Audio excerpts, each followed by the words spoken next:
We are live.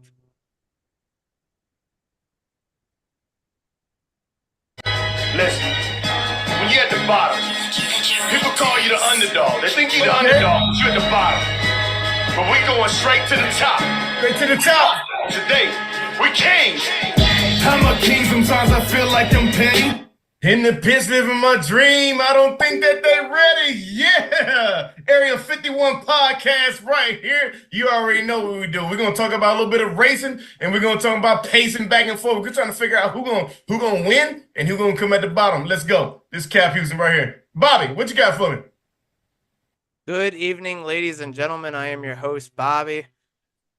We've got Rob. How you doing, sir? Doing well, Bobby. How about you? I'm doing good. We've got a special guest, two special guests, actually. We got one special guest who's a good friend of mine, Hunter Smith. How you doing? I'm good, guys. How are you guys doing? Doing good. Doing well, sir. So this is episode 31 of the Area 51 Racing Podcast. Hunter is the owner of Fit Stop Performance and former race car driver. So, Hunter, I'm gonna let you take the wheel and tell us tell us about your business and tell us about a little bit about you. Yeah, man. So I guess I'll start from the beginning. It was a cold winter day in 1995, and I was brought into the world. But so I started started driving race cars when I was 12, up in Pennsylvania, New Jersey, New York, kind of that whole tri-state region up there, and had some success behind the wheel, and got into some regional ranks in NASCAR, and and then the time came to kind of make a decision on what I wanted to do career-wise for the long term, and I didn't quite have the backing to go racing at the time, and still wanted to stay in the sport, so I started Fit Stop Performance, and at Fit Stop we handle all the performance coaching, so fitness training, diet advice, and mental coaching for race car drivers and motorsports athletes, pit crews, all that kind of stuff within the sport. So that's been my way of staying here in the sport, and we've had this business for the last going on 6 years now. So it's been good. I gotta throw it out here too. Many of you don't know this, but Hunter does. When I first met Hunter, I was 240 pounds. He actually got me on a workout regimen, and he actually got me down to where I'm at now. And I'd like to, now that I have the opportunity to see you face to face, I'd like to say thank you for everything, because without your motivation to get me through that, who knows how I would have looked. Yeah, man, I appreciate that. That's the kind of stuff that wakes me up in the morning and keeps me going and doing this, and stories like yours, and I started this business to be a small part of people's progress, with their health, with their fitness, with their mental health. So to hear a story like that that means the world to me. And obviously I said it off camera, but I couldn't be more proud of you and all the effort you put in yourself on your end as well. Greatly appreciated. Rob, I'm gonna let you roll it. All right. Hunter, I was just going to ask you, so with your driving experience, what did you draw from that you brought to your business at Fit Stop Performance? Well, that's a great question. So a little bit of everything. What was really nice is I was able to bring the whole smorgasbord of what it takes to be a driver into my business, right? So not only the physical side, that helped me learn what these drivers obviously are going to firsthand deal with inside the race car and how uncomfortable they're going to be, and dealing with, physical ability in the car, but also heat and uncomfortableness. But also the business side too. I worked and sold all my own sponsors when I raced, and I understood the grind and mental grind that took, and the effort you have to put in on that front too. So it was really easy for me to understand the physical and mental hardships of a driver as well when going into my business. And when I first started the business, I saw there was a lack of that. There were other trainers in the industry that did very well and continue to this day do very well with their clientele. But it's a next level deal when you can wholeheartedly understand where your athlete is coming from, both physically and mentally. So if you have a driver that, let's say, is having an issue, like concentrating on the track, just not, being dialed in or whatever you want to say, how do you address that and motivate them to first admit that they need to be more motivated or more, in tune with what they're doing, and then also how important it is to act on that to help them to get better? Yeah, we go through a process, and every driver's different. Every athlete is different.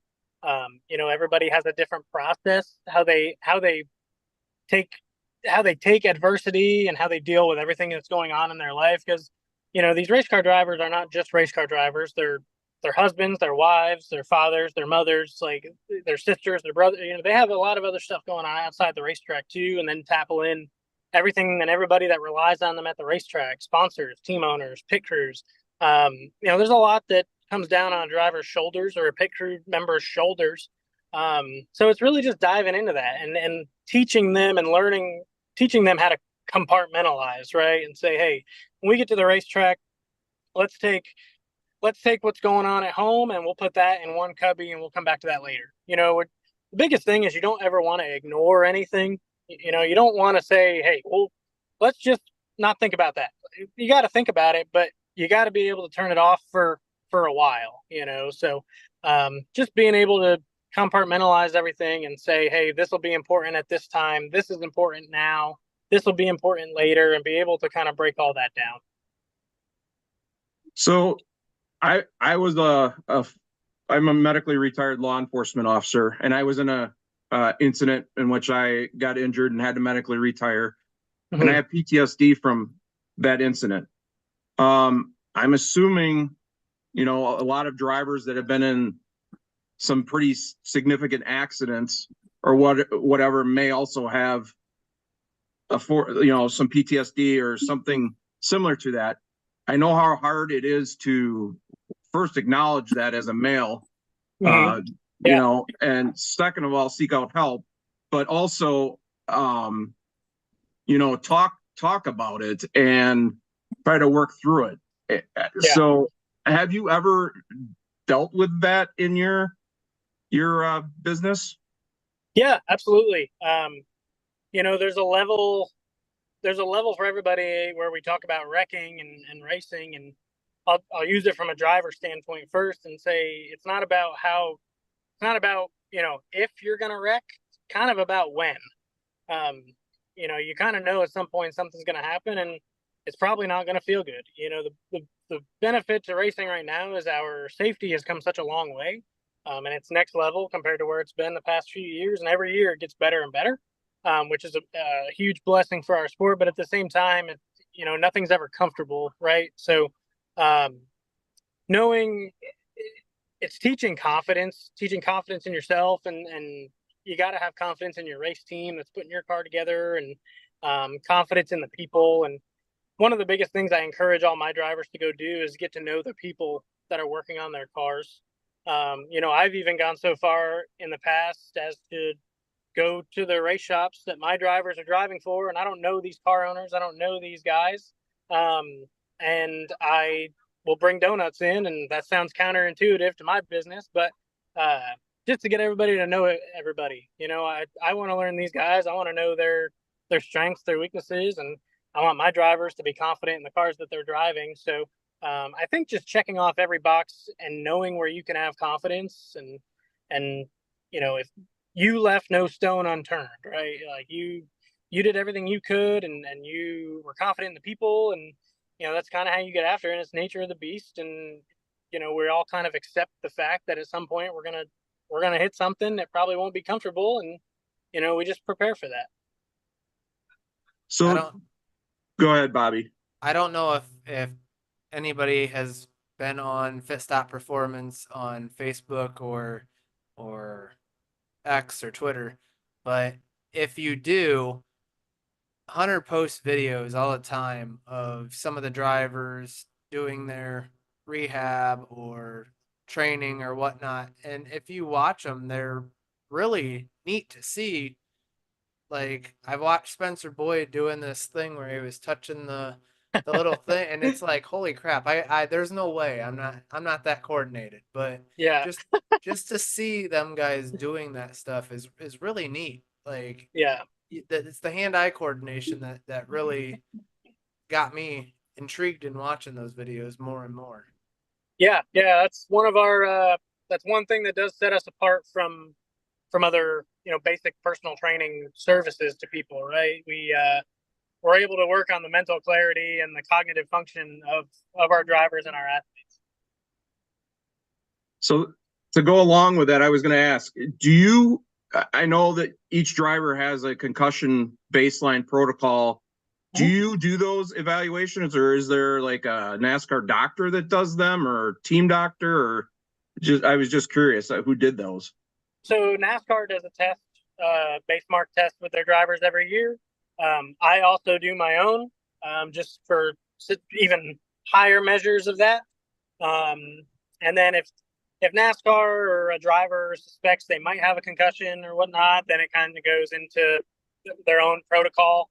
I've worked with a couple drivers that have been tested for concussions before, and worked with NASCAR on getting them back approved and given them my expertise and my knowledge of it. And it's quite an extensive process now. NASCAR takes it very seriously, and I do as well. So, we have our baselines, and we check up on them every quarter, every few months, just to kind of make sure everything is still A-okay with all of our guys and girls. So I've got comments rolling in the chat here. Tig Willard says Hunter is the man. And Brandon and Tig both said that Hunter's fiance makes killer cupcakes, and Tig's response was, yeah, those cupcakes are the best. They are, yeah. She her cupcakes A plus, but I can't treat the guys to that all the time. So they got to earn those. So I was going to ask, for recovery for drivers, I know the big thing with athletes is cryotherapy and like those ice baths and stuff like that. Is that something that you use at Fitstop, or is that something that is like just a trend? And the thing with recovery is every body is different. Everybody's going to take to stuff differently. I've had guys go do cryotherapy. We've used like red light therapy and infrared saunas. We've done the ice baths. And then you have your basic stuff, right? Foam rolling, stretching. I've taken my drivers to go do hot yoga in the past. We've done some funky stuff, but realistically, once a client gets on a program, we kind of find what works for every person, right? And then we just kind of, strategically place it from there. then another thing I was going to ask is, so drivers, I would assume, take some type of supplements to help, with their diet and their body and Yep. Their health and stuff. So how do you manage the supplement, what's going into their body, knowing that it's not going to be something that may be on a banned list that NASCAR may have? Yeah, that can be kind of tough because NASCAR holds their banned substance list pretty tight. So the best piece of advice I usually give my guys is, if you can't pronounce it, don't take it. Like that's, if it's got too many syllables and too many X's and Y's and Z's, you don't need to be taking it. So we keep stuff pretty basic. I like all my guys to take multivitamins. I like zinc, vitamin D, a lot of basic stuff, and then your hydrators, anything that's going to give you electrolytes for hot races and whatnot. So like I said, we keep it pretty basic. Avoid it, and like I said, we just avoid anything we can't pronounce. Now, I was gonna ask. Sorry, I drew a blank. Obviously, you're at Charlotte right now. I am. Is that your favorite track? Probably not. I know I'm here right now, but it's not. I would say my favorite track on the NASCAR schedule would probably be a close tie between Watkins Glen and Phoenix. Um, I I grew up in the Northeast. Pocono has a very strong spot in my heart because that is my home track. I grew up going there. It's about an hour from where I grew up. But Watkins Glen, you cannot beat the views of the mountains in the background of that place. It's awesome. All the hiking involved too. And Phoenix too. I have family out in Phoenix. I love the desert. I love hot weather. So championship weekend is always a good time. But yeah, so I would say Phoenix and Watkins Glen on the NASCAR side, and then short track side, I get to go to a lot of short tracks because I spot for a lot of late model and modified drivers too. But Carteret County Speedway out on the beach of North Carolina is by far like the coolest place ever. They got a little bar in the inside of the racetrack, super fun. So those are like my big three: Phoenix, Watkins Glen, and Carteret County. There you go. So, what do you suggest for a young person getting into racing with their fitness training routines and whatnot? Start early and start hard. Like, it's I work with a lot of kids between the ages of like 12 and 15. It's actually why I'm at Charlotte right now for Legend Cars. And the thing I can tell everybody is just start early and get into a program that works for you early, because you don't want to be 19, 20, 21 years old and just be starting this stuff and you're behind your competition. So any edge you can get sooner, the better. The more these racing series go along, the cars get more and more similar to each other. So the difference becomes behind the wheel. And if you got a driver that you're not worried about falling out of the seat and he or she is on top of their fitness, then that's a huge thing for team owners and sponsors all over the place. Now, I know you brought it up a little bit. What got you into racing and all that? Like how did you go about jumping into it and saying this is what I want to do? So my dad was a race fan. I was born into a family of car people. So he was a big Dale Earnhardt fan. We would watch NASCAR on Sundays, and I grew up, going to Pocono and Nazareth when it was still a racetrack. I would go there. Orange County Fair Speedway for some dirt racing. So I've been all over the map with racetracks, and when I was 12, I begged and pleaded and borrowed and stole to go race go-karts, and then it just kind of, I knew I wanted to be in racing from day one, and that was all I knew. And to this day, I joke that the only thing I know is racing. I know ins and outs and everything in between, but I don't know what I would do if I wasn't working in racing. So yeah, just being born into a family of fans of the sport.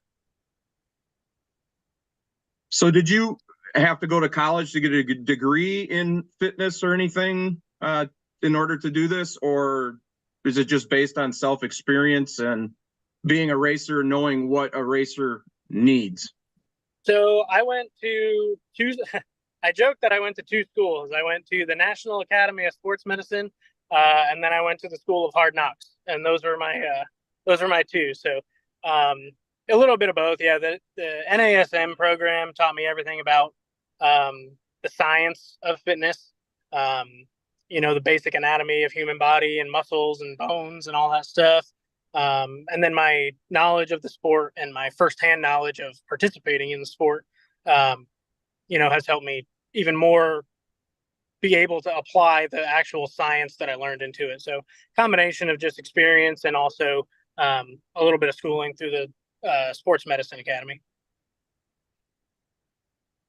So it sounds like you have like clients that are anywhere from just starting out to like cup level drivers. Yep. Or Indy drivers or any type of that type of racing, professional racing. Yeah, I've worked with kids in their first year of go-karts, and I've worked with drivers at the Daytona 500 and everywhere in between. So we've had drivers compete in IndyCar races, the Chili Bowl, 24 hours at Daytona. The only thing I haven't done is have a client in the Indy 500, but I never say never, but that's about the only big thing we haven't done. So I've been pretty fortunate to get around some really good people and work with the best people. I've always said that people in this sport is what's going to take you places, and aligning yourself with the best people. And I've been, super fortunate and super lucky enough to do that. And I know that you're a very busy guy, so we're gonna not hold you up too much longer. If somebody's interested in contacting you, how do they do so? Do so social media, or Fit Stop Performance, obviously, is what I'm thinking. Yep. Also, I've been asked, do you have merchandise for sale? So at the moment, I don't have merchandise for sale. I'm working on it though. I'm hoping to have at least maybe t-shirts and some hats ready to go by the end of the year. So trying to get on that. And then to follow us and find everything that we're doing, you can go on to Facebook at just Fit Stop Performance. And then you can find us on Twitter and Instagram at Fit Stop Perform, or fitstopperform.com.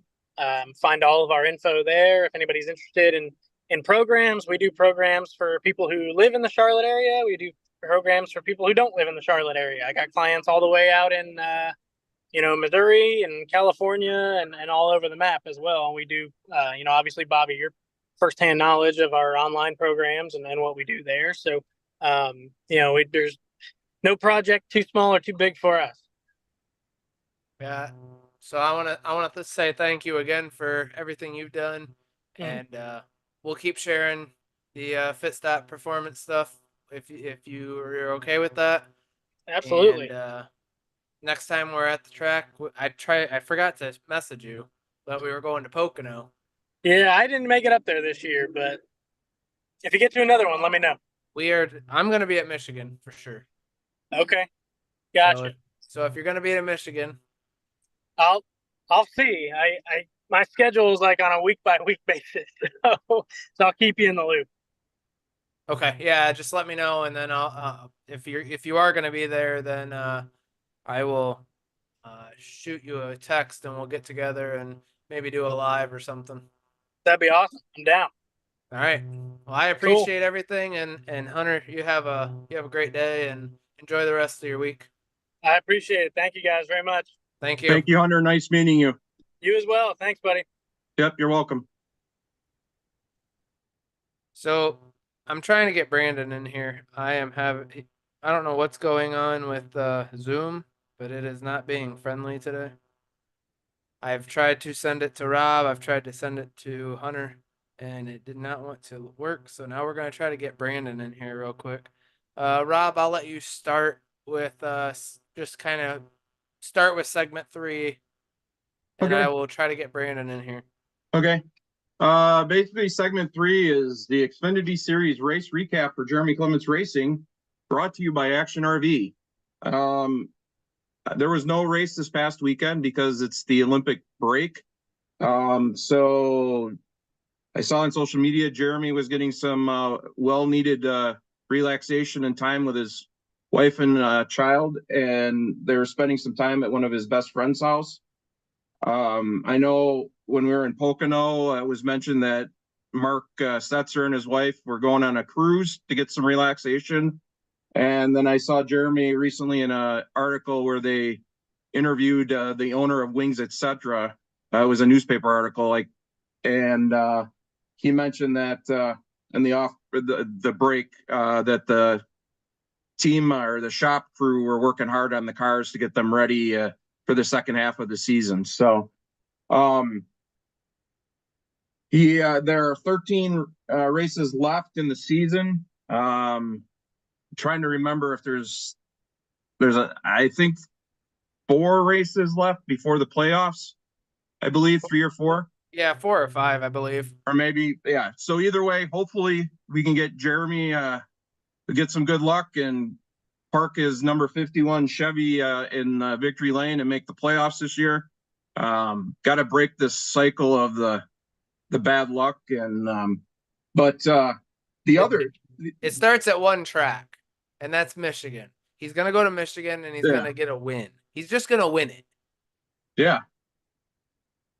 Yeah, I mean, at some point, I like that article. He said, and I wish I could remember what to give credit to the newspaper that it was. I think it was Bowling Springs. it was, yes, you're right. It was Bowling Springs, the South Carolina, where the Wingstop, or I'm sorry, Wings Wings Etc. Etc. Is located. And he said that that basically that same thing. We just need I never go to a track thinking I'm going to win this race. I'm going to the track, and so we get surprised that we end up winning. So it's just good things happen to those who wait. I've always told you that, Bobby, as one of my favorite sayings, I guess. But the bad luck has to come to a halt at some point, and it hasn't been Jeremy or the team's fault at pretty much at all. It's just been being in the wrong place at the wrong time. For example, Indy. Wrong place, wrong time. Indy, Pocono. What was the race before Pocono? Chicago. All three. So I don't know. But the other thing, I was going to have Dave do the recap, but Dave is not feeling good tonight. That's why he's not on the show. So, Dave, we hope you feel better soon, and look forward to talking with you on the show next week. Yeah, Dave get well soon, Dave. Yeah, get well, buddy. Dave and his girlfriend Stacy went to Hickory Speedway for the Cars Tour throwback races this weekend. Area 51 Racing Podcast is a sponsor on the pro late model of Ashton Higgins, the number 9, and he did the throwback to the Robert Presley. There you go. Yep. That was his Ashton's car, and sadly in practice, he was doing good in practice. He was 8th and 13th in time, and at some point he had an engine failure and was not able to race, unfortunately. But that car looks badass, and I feel gutted for him. I know Bobby, me, you, and Dave are all trying to look for a possible source of an engine for him. I think it was Friday night, I believe it was, when we found out about what happened, and but unfortunately he wasn't able to race. But I never did hear if he won the best. No, I don't think anybody did. I think it's still going. Oh, okay. So Tig said, just name all the races, the races that are left for the playoffs or before the playoffs. I know it's Michigan, it's Richmond. No, I'm gonna cheat because no. Don't cheat. It's Michigan, Daytona. I know for sure, and then it's Darlington, Atlanta, and then I don't remember the last two. Watkins Glen and then Bristol. Ah, okay. So there you go, Tig. I got 4 out of 6. That's not terrible. I would have got just Michigan. So I knew it was Michigan, Daytona. I thought Richmond was in there, but Richmond's the Cup race. Yeah, maybe I would have got it without your help. But either way, I feel gutted for Ashton. Great kid. The engine that he had, I believe he's only ran 2 races on it since the engine he had before expired, and he just got this new one. So, but he'll be resilient, him and his team, and they'll get the engine back and in the car and everything going, so he can get back on track for the next race, hopefully in the Cars Tour. So, but speaking of, I was going to ask Dave to talk about the Cars Tour race. There was a lot of excitement in the race. A bunch of wrecks. There was a brawl in the pits. Yes, just crazy. So Brandon's app was updating, and that's what was taking him so long. So Tig commented and said it's Brandon's fault. He's taking glamour shots. There he is. Oh man. He's still loading up, but Tig said Brandon's holding up the show. Yep. Usually is. Y'all can hear me? I can hear you. Oh, I we can can't hear see you. You can't see you though. Can y'all hear me? Yeah. Yes. Can't see you though. Okay. 1 second. I got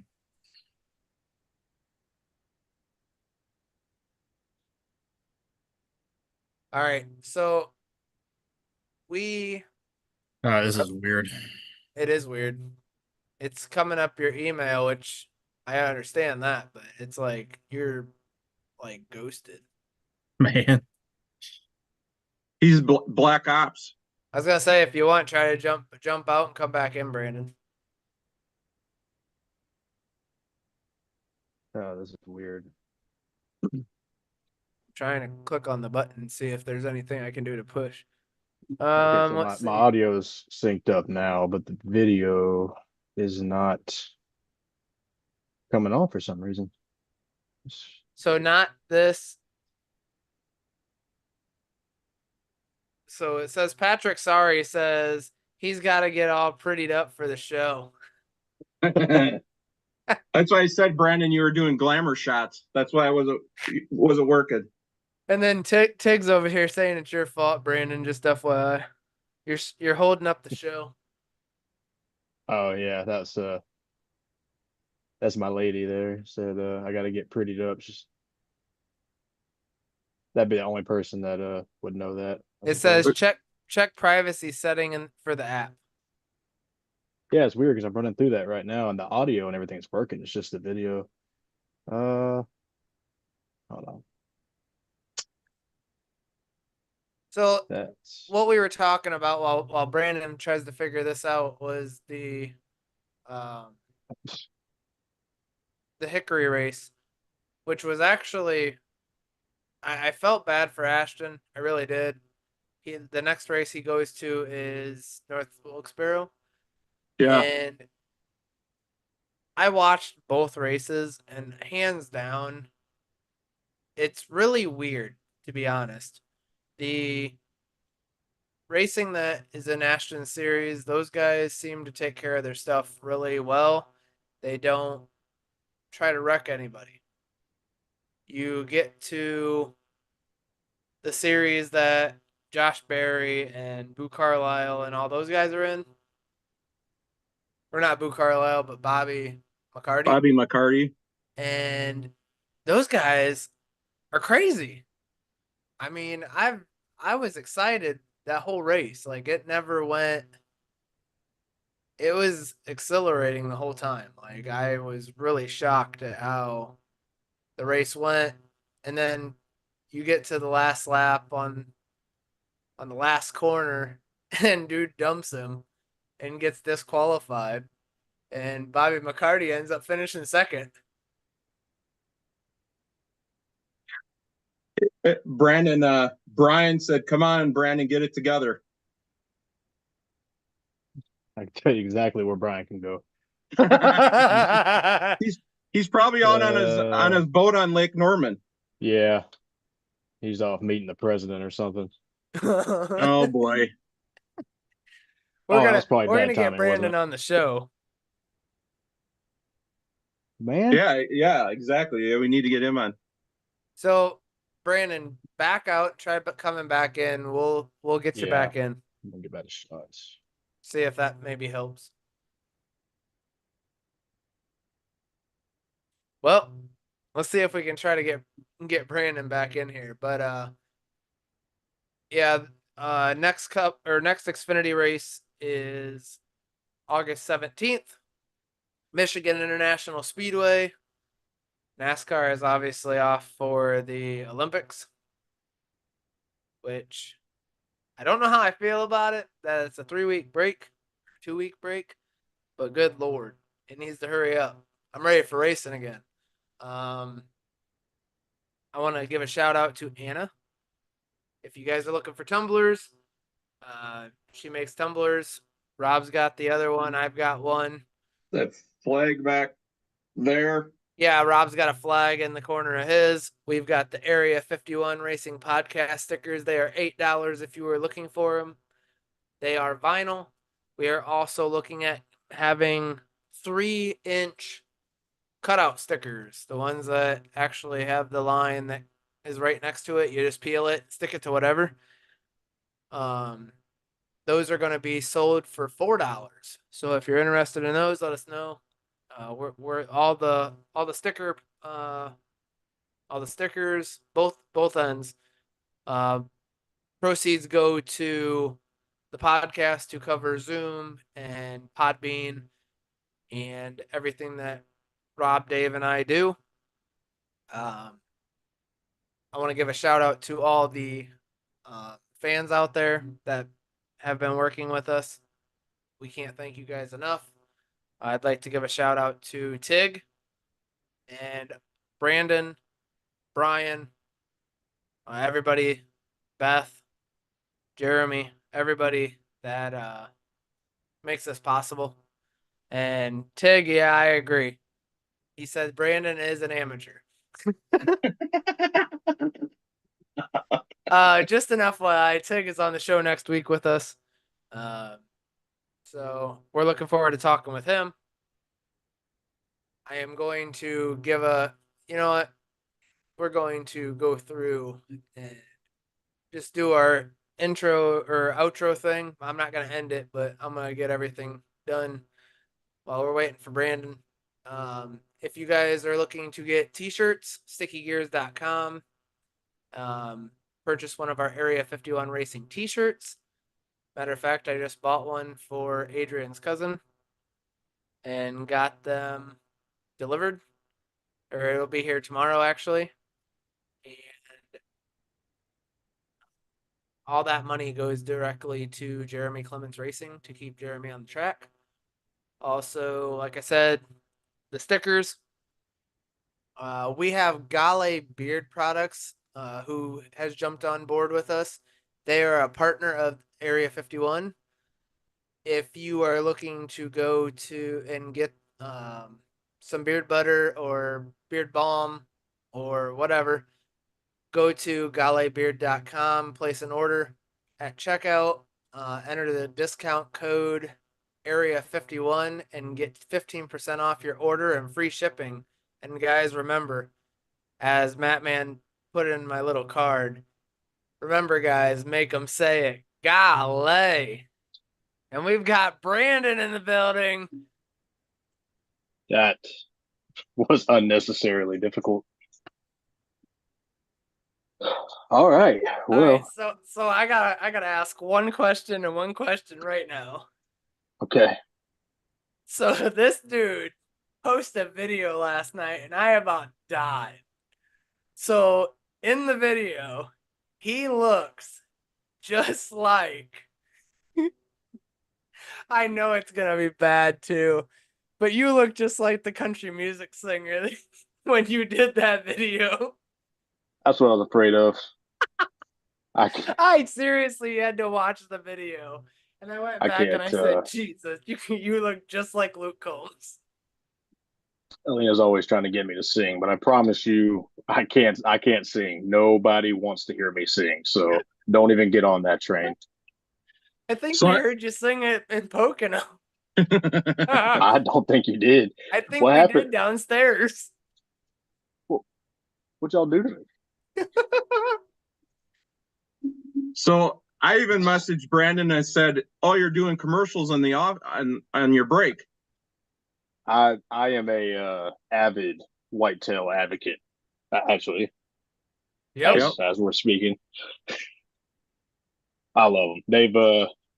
They've always been good to me. Amber and Abby, her sister, from Whitetail, they've been nice to us at the track, and Whitetail sending me this stuff. They know I love it, so they just keep sending it in my mailbox. So, including the new caffeinated stuff that was in the video. It's pretty good stuff. I So made you the were- switch. You are being requested to sing. No, it's not No, happening. seriously. Tig says, "Let's hear something."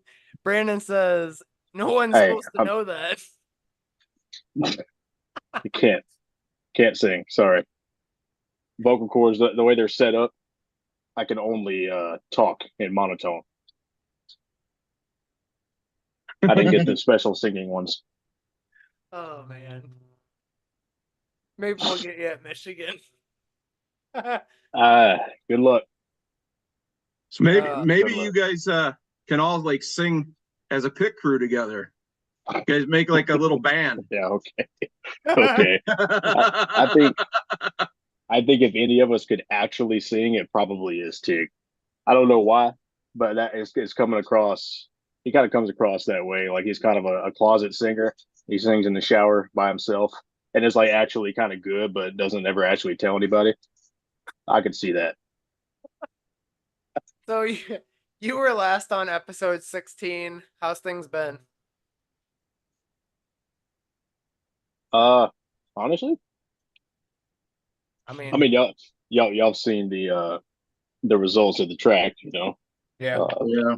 Yeah, we could sit and talk about that all day. You know, it's I think chalk it all up to basically just bad luck, but everything else, I don't know. I mean, everyday life. I mean, it's the economy sucks, housing market sucks.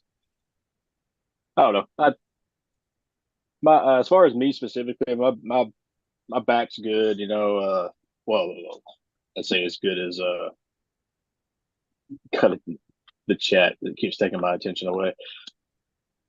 But yeah, I guess since the last time I was here, I know you guys already know this. I don't know who exactly is and isn't watching, but I did get X-rays and MRIs back from the Kansas incident, and there there were there was an indication that apparently I have a degenerative disc disease. So the discs in between the vertebrae actually dry out and start breaking down. Apparently that's normal. I mean, that's going to happen to all of us. It's just probably shouldn't happen at 30, you know? So there's that. That's obviously that's not from the incident. That's a pre-existing thing, probably from my time in the Marines. If I had to, you know, take a shot in the dark at it, uh, my L5 vertebrae has fused to my pelvis. It's kind of indicates that it was probably broken at one point in time, and I just didn't know it. And so my body, in order to fix it itself, just fused it to my pelvis. And my L2, 3, and 4 lumbar vertebrae shifted backwards after during the incident. So it's just more or less right now, it's just some increased back pain, but it's still it's well, to put it in perspective, I don't know for sure if I broke my toe or not at was it was Pocono. Yeah. Pocono, yeah. I don't know if it actually got broke or not, but it was it was about as big around as a Red Bull can in black, so we'll just whatever, it doesn't matter. Either way, that that hurts, or that hurt more than has been hurting more than my back is. So yeah, you can slap all the fancy scientific or medical terms for what's going on with my back, but that's just a long-term thing that I'll have to deal with. Maybe consider surgery in the future or whatever, but I can still work. So as long as I can still pit the race cars, I'm good with it. The toe, however, that's it kind of bothers me mainly in the morning, but after I move around, get warmed up, it goes away. So I guess to answer your question, things hurt. things hurt a lot more now than the last time. Last time I was on. So now that we all hung out at Pocono, we tried to get you on so that way you could talk about it from the beginning. Tell us what your thoughts were about Pocono and the after party per se, after the race. The after party. That's what you want to call it. So yeah, after the truck race, we and the truck race, if I remember correctly, where did we finish in the trucks? I think we had an okay I day. think you guys finished Friday. 27th. Oh, never mind then. So it was a whatever day as usual. So we after the race we come back to the Airbnb with the guys, and yeah, y'all were there. We had unfortunately Dave wasn't there. Now he's not here tonight, so I'm beginning to think that's on me. I'm the common denominator here when it comes to Dave not being able to do things. So maybe he's allergic to me. We'll figure it out. But he wasn't able to make it. That sucks. But there's always another race. Joseph was there. It's nice to meet him. I've talked to him a little bit on Twitter. I'm not calling it X, it's Twitter. And Joe, God, can't forget Joe and Beth. Dude, Beth is a trooper. She just puts out so much work for the team, and she's a great person, great friend. We talk fairly frequently, and having Joe there was huge because I kind of mentioned them together because Joe, as you know, Ink Master, he won't talk about his accolades, so I'm kind of like his personal hype man now, but he's Ink Master, big time. He's made his money in the tattoo industry, done a great job, and now he just is a bucket list guy. Just wants to go around and check things off his list. And one thing that he had not checked off was a NASCAR race. So I know Beth was able to getting him hooked up with that. And as his friend, I'm super appreciative of that. And as you know, when we're at the track, we're there to work. I can't be, holding his hand, taking him and showing him everything, unfortunately, as much as I'd like to have a job to do. And that's what I got to be focused on. So Beth, without saying anything, I'd never asked her. She just picked up the torch and ran with it. She took him here, took him there, introduced him to the likes of Cap, Marshall, the 51 crew from last year. Just got him comfortable, and he had a really good time. And Beth had about 90% to do with that. And I had I just I tried to help when I could, and talk to him, make sure he was comfortable. But every time I went to go check on him, he was good. Because Beth had him hooked up and introduced him to Jeremy and all that. So didn't have to do a thing. Joe had a great experience thanks to her, and that's one reason why we love Beth. One of many reasons why we love Beth. Absolutely. So and Joe is actually on top of the pit box above us, and at one point in time, he's sitting there and he's going, yeah, and we turn around and we're like, what the heck? Like, man, he was into it. Nobody was even going by. He just hooted and hollered, and we're just like, what the heck?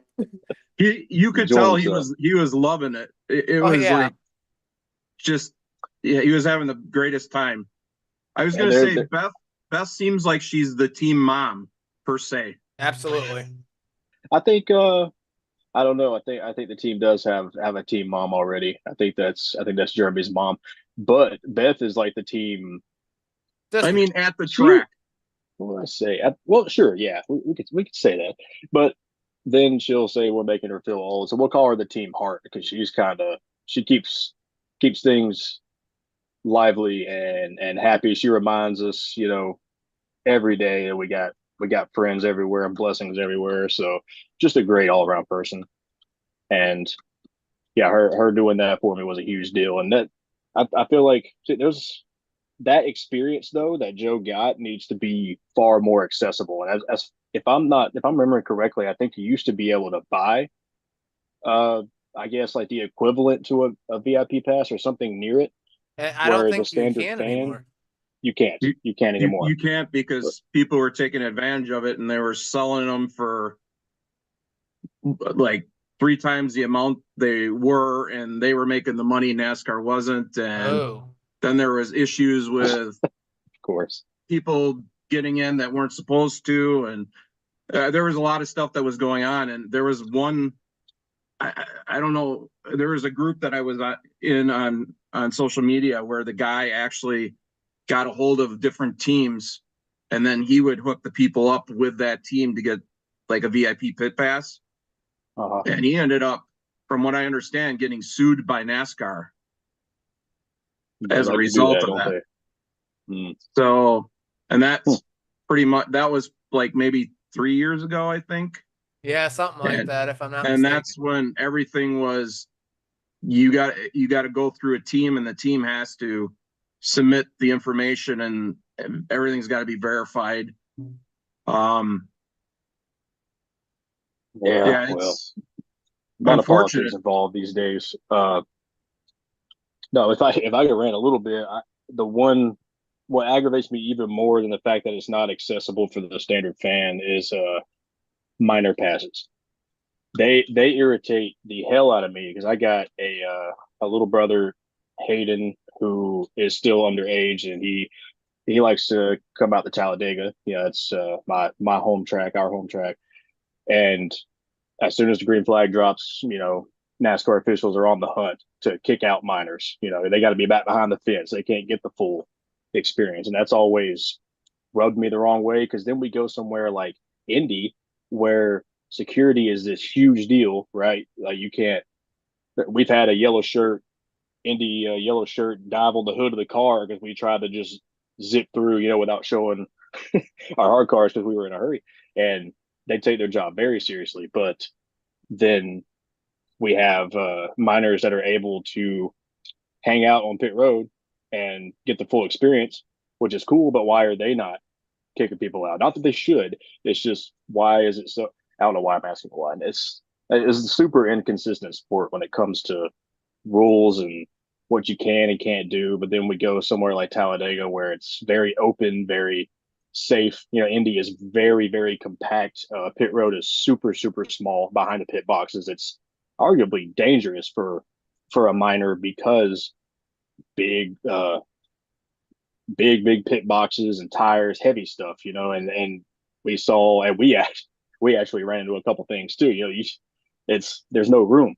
And so like Alina just said, the minor rules, the biggest reason why she hasn't been this year is because, I got a son that just turned 1, by the way, Caden, and he can't, I don't know if I can or can't take him to a track because I don't know if she'll be kicked out, and instead of being somewhere where I can keep an eye on him, on the pit box or whatever, you just, now we can't take the risk. So he hasn't even been to the track yet, which sucks, but he'll get there. But it's just to have to worry about stuff like that for the sake of, they say safety, but then some tracks you can do it and some you can't. So is it really about safety, or is it a suggestion, or is it a rule, I guess, is what I'm saying. Right. Pocono is really strict about it because those guys got kicked out within 3 laps. Yep. Yeah, the official came over and told Mark, he said, you need to get all the minors out now. And he goes, we're doing a pit stop. As soon as we're done with the pit stop, we'll take care of it. Yeah. And the official was okay with that. But that's another thing. I'm glad he did that and left it up to Mark. But I mean, last year, an official told my brother specifically that he had to leave. And that's weird and tacky. That's someone else's kid. So yeah, that's weird to me. But, and I get it, I think that the whole reason this came to be was a child got hurt at Martinsville a couple years ago, I think was the reason. And so again, I get it, safety, whatever, but how far can you go with safety? You're still at a racetrack. There's still a risk. You could be back behind that fence, and some drunk guy could hit you across the back of the head, and just a freak accident thing. It's no different back there, in my opinion. Honestly, I think it's more dangerous for a minor to be back there behind the fence in the crowd than it would be up there with the team. But Right. I don't know. No point ranting about it. They're not going to change it. So I was told to ask you this, and I meant to ask you the last time you were on the show. So how do you guys stay calm in the chaos of car getting wrecked, or you jumping on the hood, or you know what I mean? I'm trying to give an example, but I'm not quite sure. Like at Pocono, you got Tiggs back there yelling at the official because the official's telling him to make sure the freaking bumper's attached, and he's like, the bumper is attached. Experience. That's all it is. Having done it enough, on top of the years of experience we already have, and Tig's been around forever. Uh he was pitting like Roman chariots, back in the 1000 BC days. But he was that experience. On top of that experience, you have our horrible luck. So we've had to be put in positions where we've had to fix the car, um, and do it quickly without losing a lap. And Mark kind of takes the lead when it comes to shouting commands over the radio, making sure we can hear him, and he's directing us all individually, almost. Uh, where we need to focus on in the heat of the moment. What's more important than what we can let go and what we need to fix right now. And that's just it. Experience and the kind of the, the kind of chemistry that we have is pretty good in my opinion. So all of that, and just I'd say probably just being angry too, because it happens so much. You get a little bit irritated about it, but just not getting uppity. I think, because if you take away the experience and say, Jig would have a real hard time, Mark would have a real hard time if the rest of us only had a year or so experience. And I guess technically, that is chat. It's killing. I never should have told them I was doing this. No, what's funny is the fact that Tig's over here. That's disrespectful. I think age wise, yeah, I think John Vandal, tire carrier, is actually the oldest age wise. I think. Really? I think so. He's old as dirt. Didn't we talk about this at We at did. the at Yeah, I think we Pocono did. at the VRBO? Yeah, we I'm pretty did, sure but we did. we were trying to figure out who was the oldest, and we were guessing. Brandon never actually told us who was where. I think John is the oldest. And Brian, our rear changer, he's experience wise, he is the least experienced, but you wouldn't be able to tell it by working with him. It's this is my first year working with him, but I mean, just off the top of my head, I figured he had been around at least 3 or 4 years, on pit road. I think he's been around the sport a little bit longer than that, but just pit wise, he does a great job too. But yeah, I guess to answer the question, experience and chemistry. That kind of keeps crews from losing their minds, when the stuff gets crazy, and just having the experience of having done it before and understanding what needs to be done on the car. Say if you're at a short track and something's messing the aero up, well, the aero doesn't really matter all that much, so you would just chop it off. Whereas somewhere like Indy, where you get wrecked on the first 3/4 lap of the race, then you have to just hammer that thing and tape it back into a respectable shape the best you can, and down to how the bare bonds laid on top of each other. It's understanding the way aerodynamics work and the way the air is going to hit the car, etc. You don't want any holes in it. You don't want anything poking out too much here and there. That's going to increase drag. And I mean, at that point, your race is kind of junked regardless, because the cars are so aero sensitive and are traveling fast enough, or so fast that after you get hit like that, it's pretty much a wrap. But you try to, salvage the best day you can. So yeah, that's kind of the gist of it. So I think I messaged you privately like a week or so ago and asked you what if Bear Bond's your favorite thing, and how much the Bear Bond budget has gone up in the past 3 weeks. Oh hell! Actually, I think John's got some Bear Bond. Now I think about it, he'll probably respond here in a second. But he, after the race at IRP, somebody just left some Bear Bond, a whole pack of Bear Bond. That stuff is expensive. Oh yeah. And and somebody left a whole pack of it, brand new pack, and John picked it up. And he looked around. There ain't nobody on pit road. It's just us. So we have more Bear Bond. But yeah, Awesome. Sig just mentioned it. But yeah, I imagine I imagine JCR is probably sick of having to buy it. I wouldn't blame him because unfortunately we have had to use it a lot this year, and it is irritating and this is demoralizing because the way the team functions and the way the chemistry works, and it doesn't seem like there's no oddballs in the team. Everybody gets along. Everyone's pulling their weight, and the finishes just don't show for it. And it's funny because there's no one to blame. It's not like things aren't tight or this isn't done right or that's not done right or Jeremy's just not performing. It's more or less just chalked up to something in the sky don't like us right now for whatever reason. It's in the air. Yeah. So it is. It's frustrating. Well, I heard Mark say, was talking to somebody after the race at Pocono, and somebody had said something about the pit stops you guys were taking long, and it was somebody that wasn't a member of JCR. It was somebody from another team, I believe. Okay. And Mark was saying, well, the reason why it took so long is they did this adjustment. They took out this spring rubber or this packer.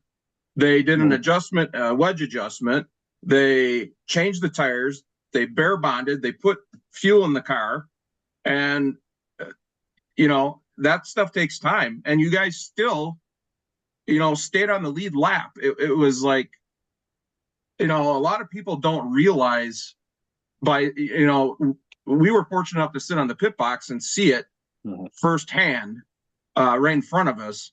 And, everything happens so fast and it's so fluid that, you really don't realize everything that you guys are doing. If you're not like cued in on it. And, Mark told this person, that person said, oh, I had no clue. And I don't know who it was. It wasn't somebody on the JCR team. It was somebody else that had made a comment to him, and he told him that. And then they're like, oh, then obviously, holy cow, that they aren't slow. That's actually pretty fast for everything they did.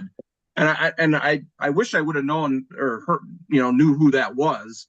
But I mean, it's sort of irrelevant. But I just thought to myself, I was like, you guys bust your asses week in and week out, and with all the bad luck that you guys have had and all the stuff that you guys have done and continue to do, you guys always keep the car on the lead lap. I mean, it's rare for that car not to be fixed and back out, get back in, and you guys get it to the point where he's able to beat the DVP clock and be back, racing, even though he may be P30th like at Indy, and then he loses his brakes, power steering, and clutch, and which was inevitable anyways. He would have had issues at the end of the race if it wasn't for the damage on the first 3/4 of the lap because of Sam Mayer. But either way, take blame as a 9 regardless. It's always the 9's fault. Brandon Jones. So we actually had a run in with him 4 weeks in a row, I believe. Or not necessarily a run in, but there was a 4-week stretch where we were out of the race or heavily damaged because of something that the 9 started. I thought, yeah, that's kind of funny now. It wasn't funny at the time, but it's not irrelevant. I mean, I don't blame the guy. You look at pit stops and how they're supposed to look, and when you don't have to make any heavy adjustments, you don't have to make any repairs. Sure, I mean, they look slow, and there's nothing wrong with thinking that. He's a fan. He's just making an observation. It's not a big deal, but that's part of the frustration that comes with the bad luck and stuff. Because not only, obviously, first and foremost, we want the team and the car to perform well and finish well, but on top of that, us as pit guys, well, when we get wrecked on the first 3/4 lap, it's like, well, there goes our opportunity to do fast stops and compete with the guys, in front and behind us. And that's part of that frustration, because that's what as a pit guy, that's what you live for. You want to do fast pit stops. You want to look at the guys to your left and right and beat them, with this crew. And that has been taken away from us a lot this year. And, nothing, it's to no fault of the team. We have to make a lot of adjustments sometimes, just depending on it could not be bad luck. It could just be everything from track temp to barometric pressure to the air pressure, humidity, all that stuff. The car is going to handle differently. So we have to be prepared to give up some of that time. And Mark and the guys understand that. And, if I have to put a small shock packer in the front of the car in one of the shocks, that changes the choreography a little bit. Now, if you have to make a wedge or a track bar adjustment, that changes the choreography. So it's just a matter of everybody understanding exactly what we're doing and understanding what we have to do to kind of keep that sped up. And there was actually I was very frustrated at IRP with the truck Friday because we had some pretty heavy hitting adjustments, and just it was hard to get those adjustments in. We'll just say that. And it slowed the stop down enough where we were forced to react in ways that we wouldn't normally do. I mean, Tig had to come around his jack to the left front and hang my tire on one stop just because John was so far behind. Again, no fault of his own, just trying to get those big adjustments in, and for those teams at that point in time, like, yeah, everybody's looking around at us like, man, they look slow, but at that point that doesn't really matter. What matters is getting the adjustment in, because the teams understand at that point the fast pit stop goes out the window. Now you're just trying to get the truck to handle well. And to their credit, the truck went from handling terribly and stuck at the tail end of the lead lap to he had some speed after that. So it's not all about doing fast pit stops. I wish it was. We could just go out there and just do a pit stop straight up all the time with no adjustments. That would be cool, but it's the name of the game. It's not the way it works. So what's more important, mental toughness or physical strength when it comes to being a pit crew member? Mental toughness all day. It's because, I mean, you could be strong and be fast, and that's important. But if you don't understand the fundamentals and don't have the fundamentals down, then if you can't hit, five lug nuts off and five lug nuts on efficiently, you could be as strong as you want. But if you can't do that, it's not going to matter. If if you're a jackman or a carrier and you're strong but you're not accurate, which comes from mental repetition and physical repetition, of course, but it's mostly mental. I'd say it's probably 90% mental, because like I said, you can be strong and you can be fast, but if you don't have the choreography down, if you don't have the experience, then it doesn't matter. There was we won't name any names or car numbers or anything, but there was with the one lug on the cup car now, athleticism is way more important. But that's more, I'd say arguably the physical aspect is probably more important than mental. I don't want to say it like that. So instead of it being like 90% mental, I'd say it's probably about 70% mental when it comes to the single lug stuff, because you do have to be faster. It highlights a lot of the more athletic components of the pit stop and the abilities of the pit guys, because you take those same guys that do incredible single lug stop. Tig said he's doing pit stops in his head right now.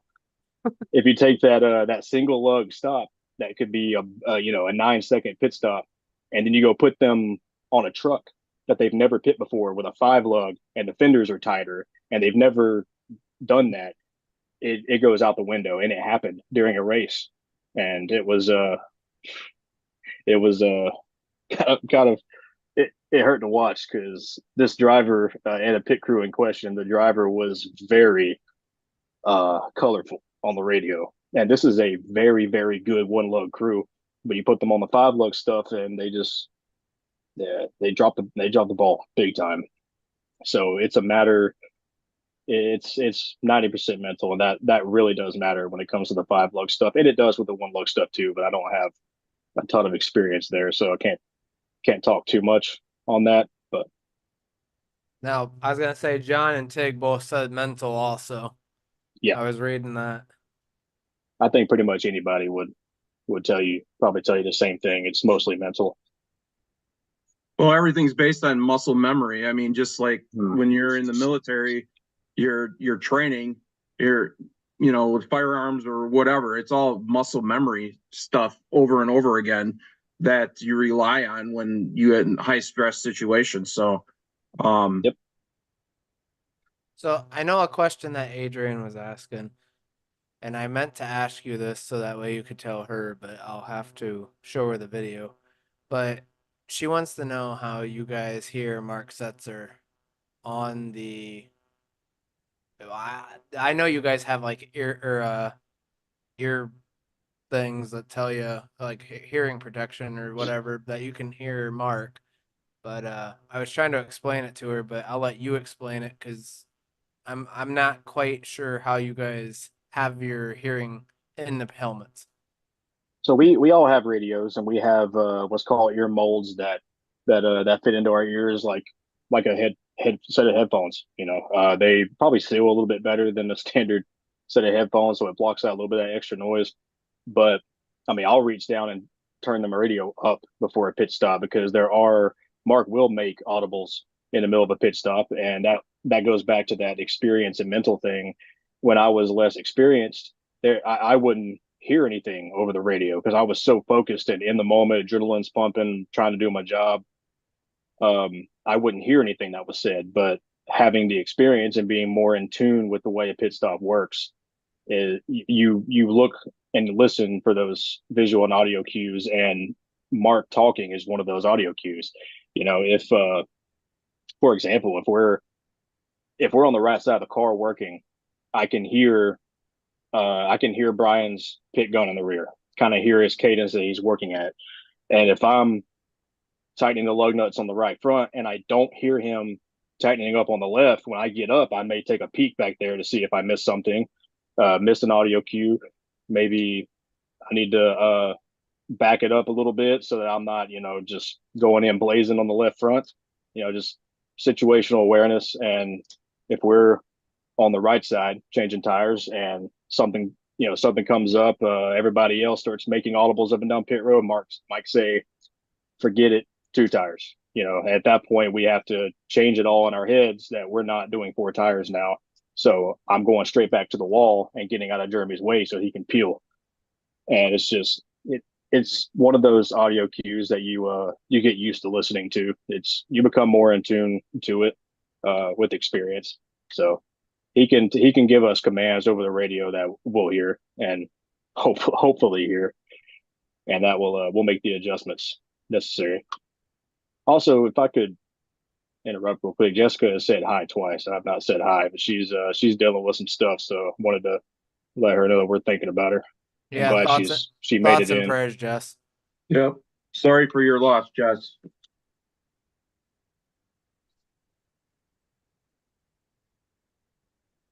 So, besides when you're changing tires, what other duties do you have?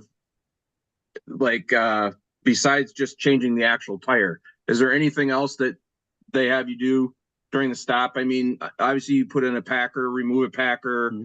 I don't know if you guys use spring rubbers or not for sure, but something like that. I mean, what else do you guys do?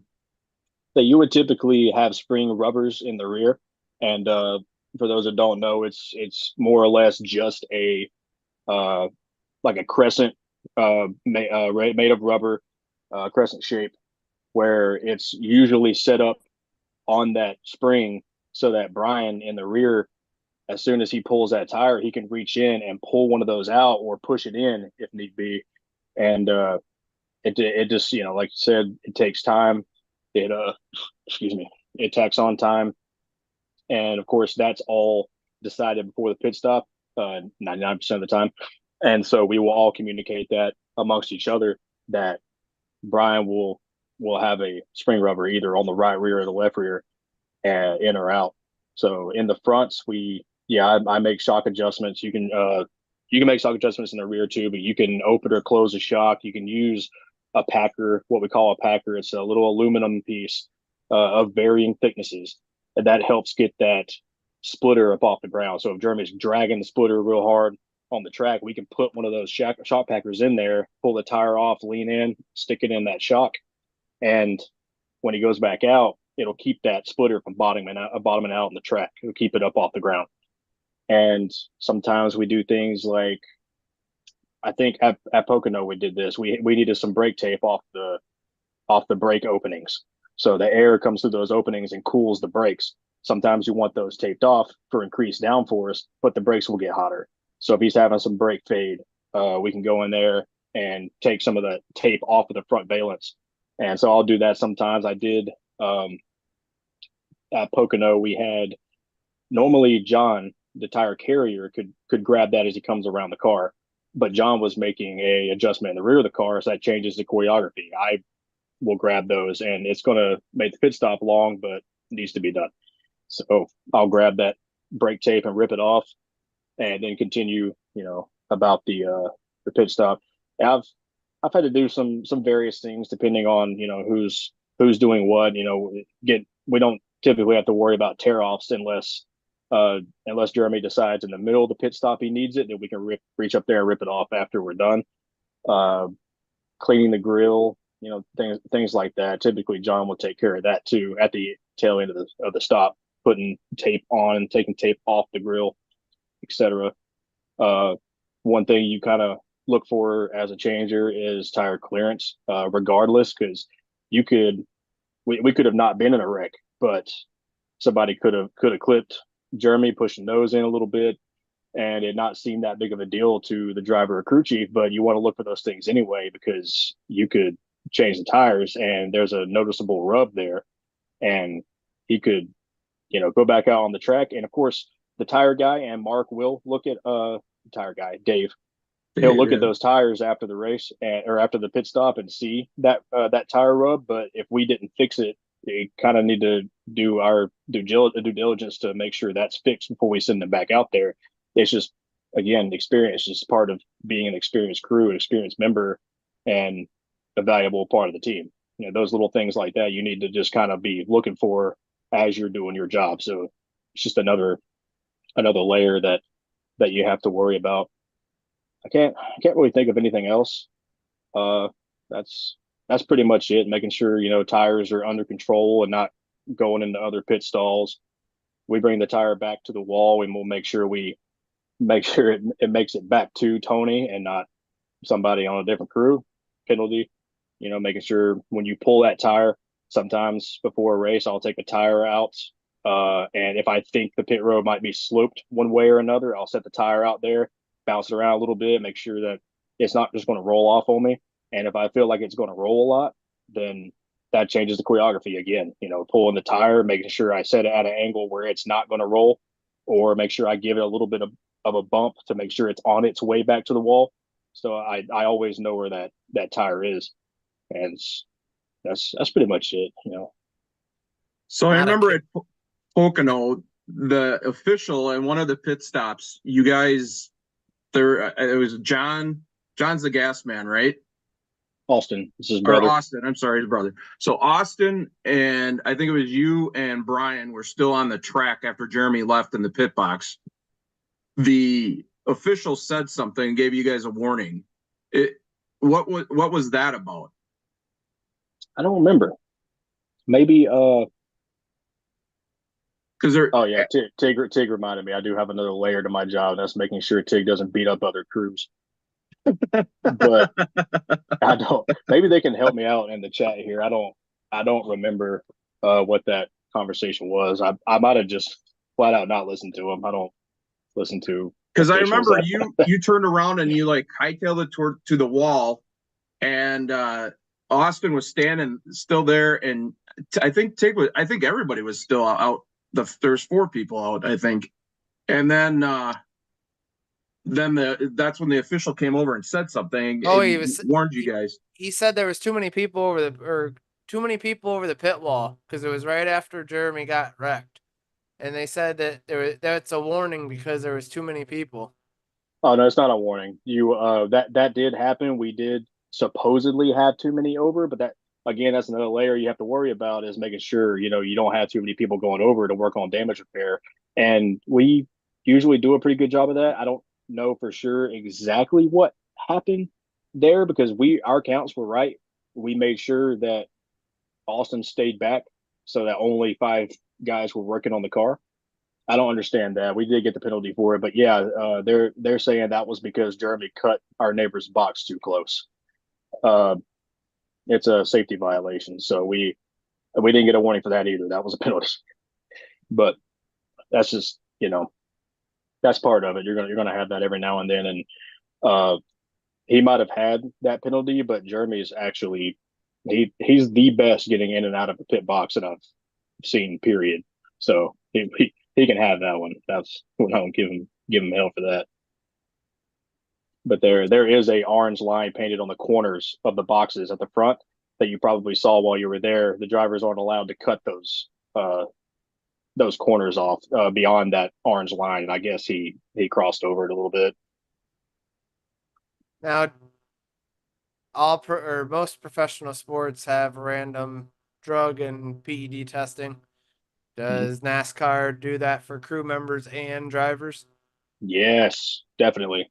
There's actually a few. There's a pit crewman, former pit crewman. That was a good friend of mine. His name's Zach. He's no longer in the sport because he got busted for some like test boosters or something. They take it very seriously. Like you can't just go to your local Walmart and get a testosterone booster or something like that, or a certain type of pre-workout. You need to really vet it and make sure that it doesn't contain any substances that NASCAR deems performance enhancing. And they do take it very seriously. It ranges from putting you on a recovery program to just flat out saying you're done, don't come back, and it could be pretty severe. So yeah, and drug tests are completely random. I've had years where I was drug tested 3 weeks in a row, and then seasons like this where I haven't been tested all year. But so now I'll get tested at Richmond. But it takes Viagra. Don't take Viagra before the race. It's performance enhancing. I think you can get fucked for that too. I think he's being serious. But yeah, it's a very strict list, and God help you if you took something that you don't have a prescription for. Because I mean, you can, like, say if I were to take a prescription medication that I don't have a prescription for, and I get busted for it. If they tack me with a $10,000 fine, then I don't get to race anymore because I don't have 10 grand to give NASCAR. So do they do the test at the track, or do Yes. they call you into? Okay. they do it at the track before the race. They're not very good at letting you know when you need to take one, but they'll let you. Somebody will let you know. It gets passed down, so you'll have to go to the Info Care Center and go piss in a cup, and they'll send it back to Concord or wherever they do send it for lab testings, and you'll get. I guess if you're in the wrong, you'll figure it out. So I when I was a cop still, I got drug tested once, and it was when Ryan Braun got caught for the steroids. Mhm. And I got my blood drawn, and I go to the lady as a joke. I said, "Do you guys check for PEDs, like brawny gummy bears?" And she got really mad at me, and I was like, I probably shouldn't have said that. So I was trying to be funny, but it sort of backfired on me. But I mean, I have nothing to worry about. But I was like, oh, she might add something to my blood and my urine that I just gave. Oh yeah. Oh. Well, yeah, it was all good. So, but yeah, they don't find humor in that. I guess. So. No, I wouldn't even tell them a joke if whenever I get drug tested, I'm not even going to risk it. Right. This sport can be very vindictive. Yeah, well, yeah, I'm certain of that. Yeah. As far as so they do the drug testing, you have a hard card as a crew member. What is the process of getting that as a crew member, or vetted through NASCAR as becoming a crew member? What do you have to do? So there's a whole licensing department that handles all that stuff. So it's more or less as simple of it's as simple as just paying NASCAR for a license, more or less. I mean, yeah, you get vetted. Yeah, they're going to make sure that you haven't been blacklisted in the past. Like this guy can't come back, or he's on like road to recovery, or every season we have to take courses like sensitivity training and all that fun stuff. And you take those courses and all. And when you go to pay for your licensing and stuff. Typically, teams take the brunt of that license, and Lord knows I can't afford it, but I can't. I don't know if I can speak to how much they cost or anything, but it is a pretty penny just to be able to compete in the sport, and all that money goes to our racing gods at NASCAR, who have not been kind to us this year. So once you get a crew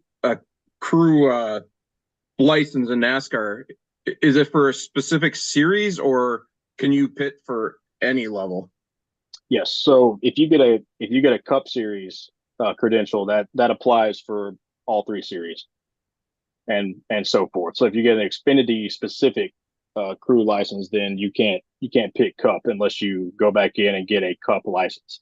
And I was actually going to try to show you all. I don't think I have it in here with me, but eventually throughout the year, you actually get a little card that I guess it's kind of useless when it comes to getting in and out of the track and stuff, because you get credentials at the track that you can take in unless you have a permanent hard card, which is a whole different ball game from what we're used to, just pitting the 51.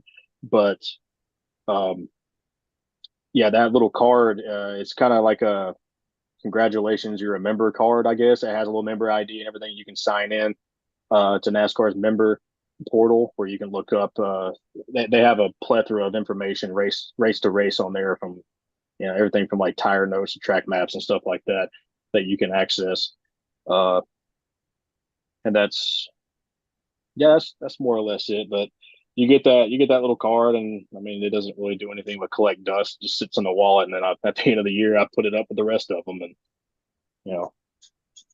that's about all it does. It's a fancy card. Oh, and you get a cool little letter from Bill France that he definitely didn't write himself.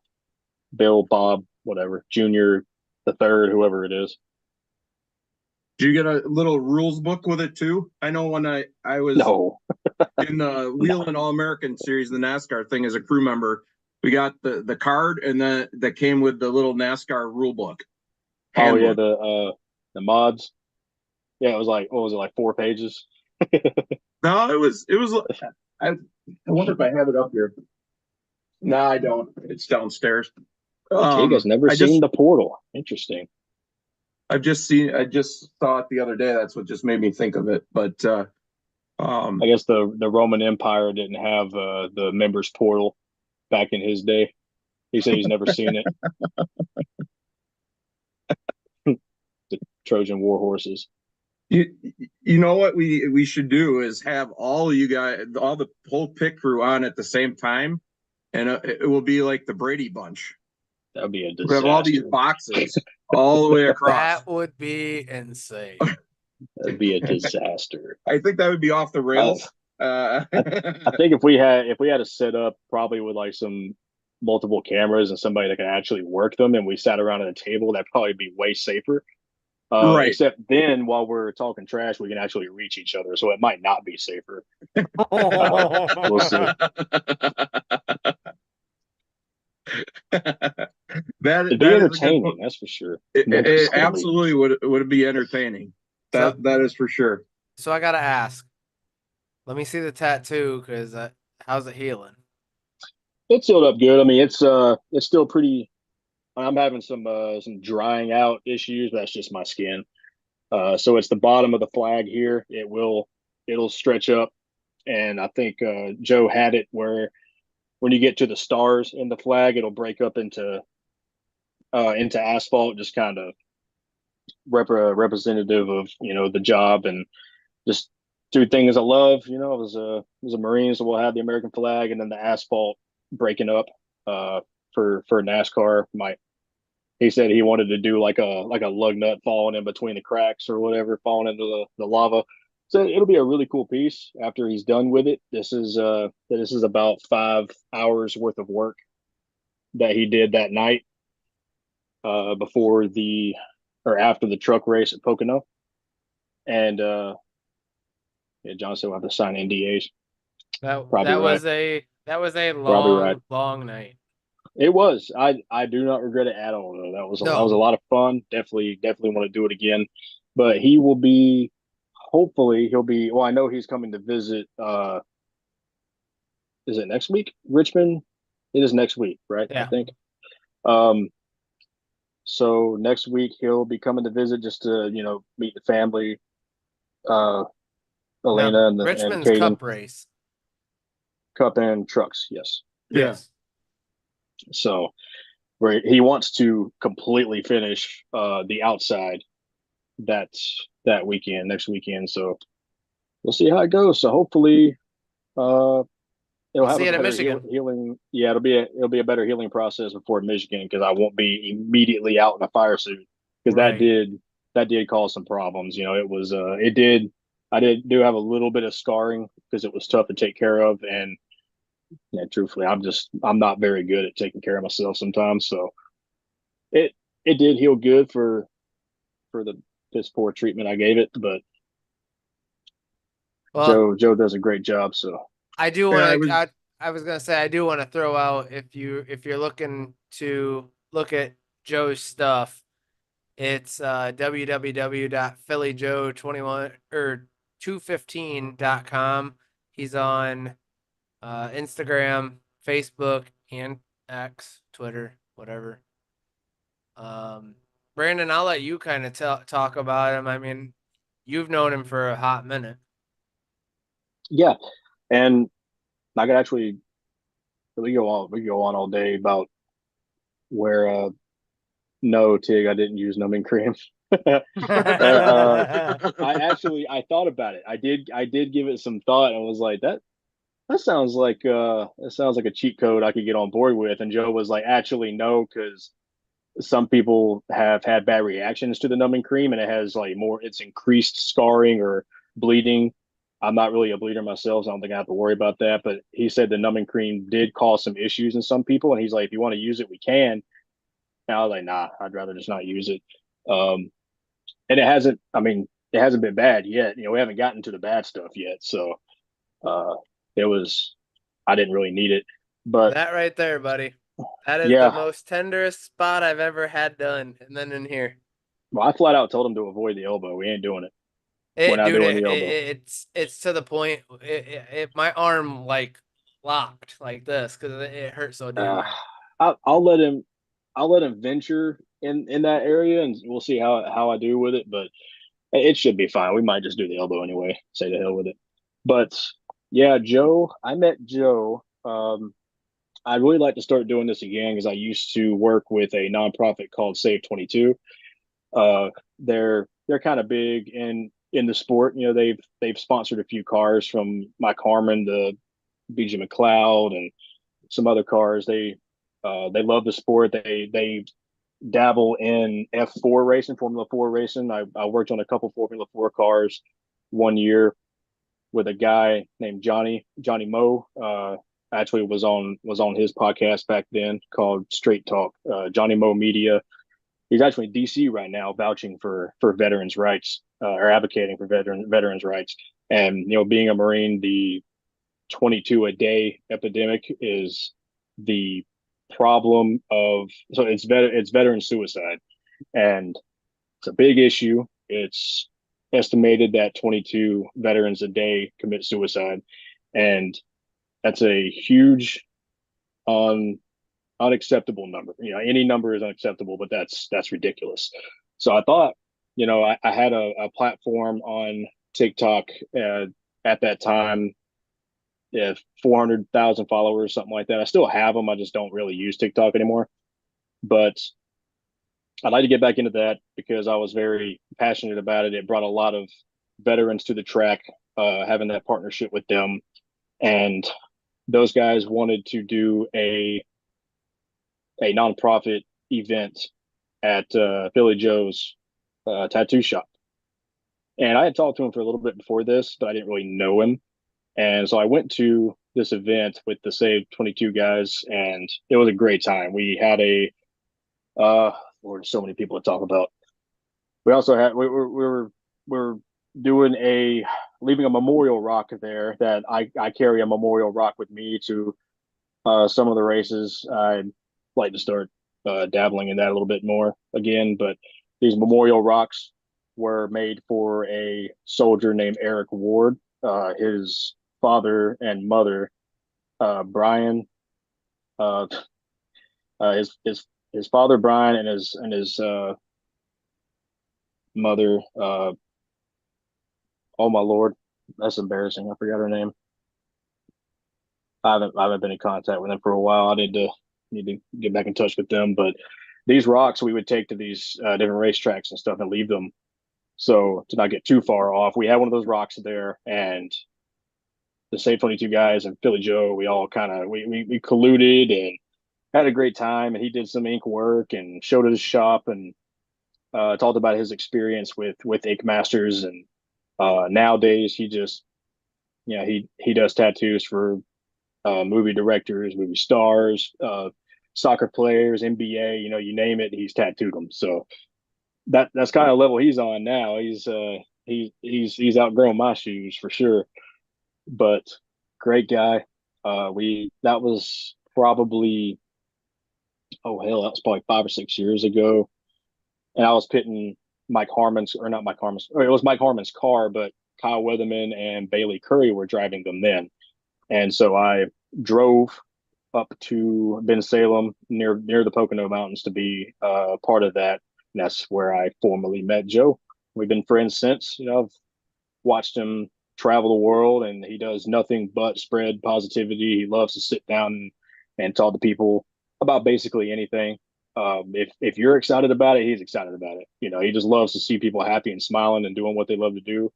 And man, that day we were there, I told him a little bit about what I do, and I was very new to the sport at the time, so of course I was super excited and telling him. And he was like, "Man, you gotta get into a race sometime." I was like, "I don't have that kind of pool, but when I do, I'll let you know." And fast forward, half a decade, here we are, and Joe was able to get to the track. I'm very, very happy we were able to do that for him and be the first ones to do that. And I'm glad somebody else didn't snatch up that opportunity before we did, because he loved it. I mean, he's truly inspirational. That guy, he's such a great guy. Listening to his stories and the stuff he went through and where he's at now with his business and his vision for growing his business and helping others, and I mean, just a true inspiration, and such a great human being. I mean, it was like when we met, it was like we've known each other for like years. I mean, that's just the type of person he is. Just super chill, nice guy, extremely talented artist. I mean, unbelievable. I mean, as soon as I got back from Pocono, I looked up his page, and I started looking at his artwork, tattoos, artwork, and I was like blown away. It looked so freaking real that 3D. I mean, it's like you could touch the stuff. It's unbelievable. Yeah, and I saw he showed me what your tattoo is going to eventually look like, your sleeve, and it is amazing. I mean, he drew that up in a matter of like an hour, just going to town on his tablet, and he sent it to me. Really impressive what he can do. Yeah, no, and I understand why he is, tattooing all these celebrities and stars and stuff, because he's phenomenal. I mean, we joked that he was going to be the official tattoo artist of NASCAR because there was a handful of guys that said, "Hey, man, I want to get a tattoo. Set, hook me up or whatever." So, I mean, that would be cool if that actually came to fruition. But you never know. It will. He'll be in touch with those guys. He's not the type to forget. He's going to remember that experience forever and meeting those guys. So yeah, they'll get that phone call. I'm excited Did- to see what he can do for him. So I actually messaged or talked to him at Pocono, and he is going to either I'm going to Philly, or he said he would come down here, but he's gonna do my Steelers half sleeve. So I'm pretty excited about that. That Tigger's going to jail too. So Joe said he let me borrow that puppy. Tig, Or Tig sorry, said, yes, sorry.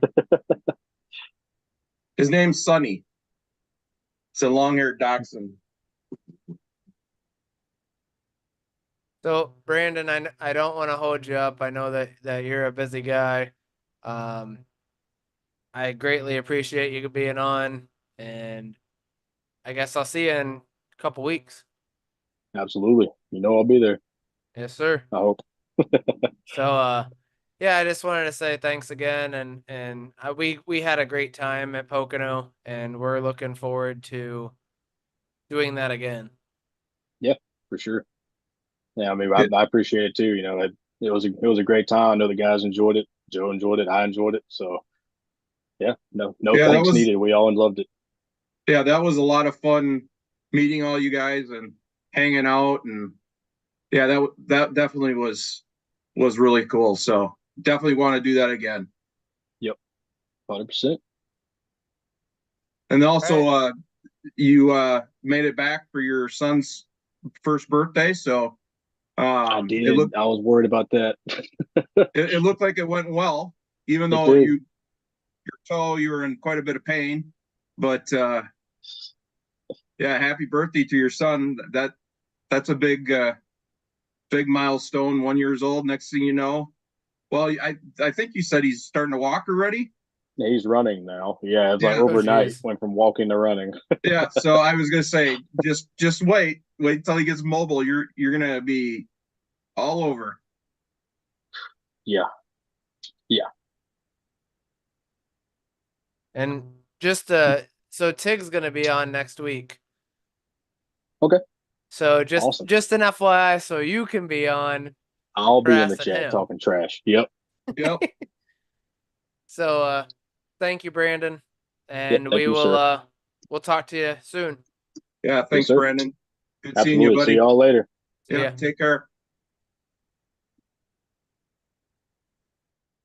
So I started doing everything. We only have a few more things to go through. I want to thank Racing Warehouse and Armadillo. Awesome shirts. I got something special coming. I told Rob about. I bought the Jeremy Clements Wawa 250 Daytona wind tire. So I don't know where the heck I'm gonna put that thing, but we'll figure out a place for it. You can put it like right around your microphone and just look through it for the podcast. You're funny. But no, I want to thank them for everything. I want to thank Brandon, Tig, John, everybody that tuned in tonight. Um, we wish Dave was here. Hopefully he Yeah. gets better soon. I'm gonna try something different.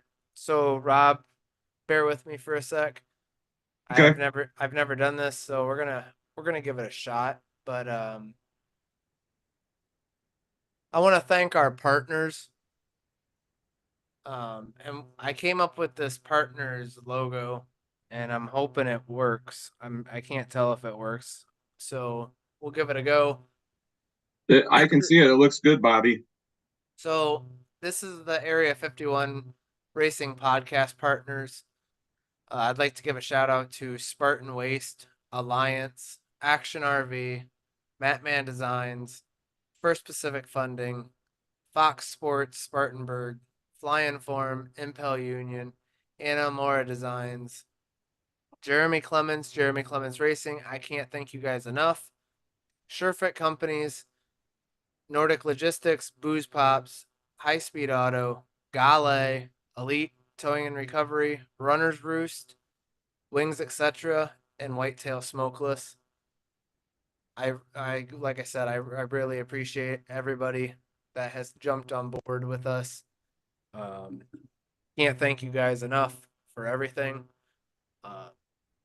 But with that being said, this is episode 31, and I just want to say thank you again to everybody, and we are going to sign off for the night, and we will talk to you guys later. But before we do that, we're gonna play the famous Booze Pop jingle.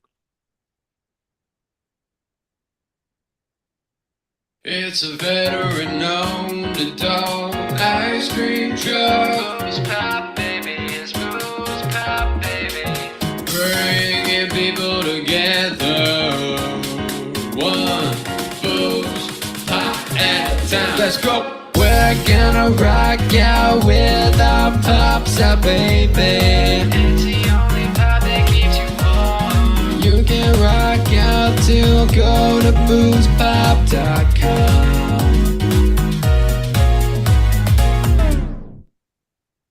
Y'all have a good night, and we will catch you next week with Tig and possibly a special guest. So y'all have a good night, and we will talk to you guys later. Peace, everybody. Have a good night.